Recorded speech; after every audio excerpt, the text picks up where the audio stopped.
ផឹកតិចស្អែកឡើងធ្វើការកើតហើយអស់លើតិចទៀតផឹកច្រើនធ្វើការអត់កើតរួចហើយប្រពន្ធជេរថាឲ្យទៀតហើយអស់លុយច្រើនទៀតផឹកច្រើនធ្វើអីស្អែកឡើងគង់តែផឹកទៀតដដែលផឹកល្មមបានហើយស្អែកឡើងផឹកទៀតទេ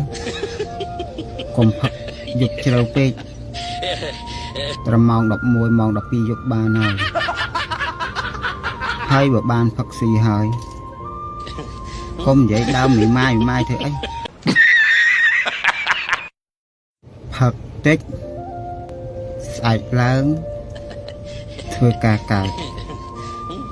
ហើយអស់លុយតិចទៀតផឹកច្រើន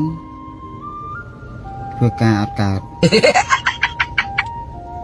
រួចហើយប្រពន្ធជេរថាឲ្យទៀតហើយអស់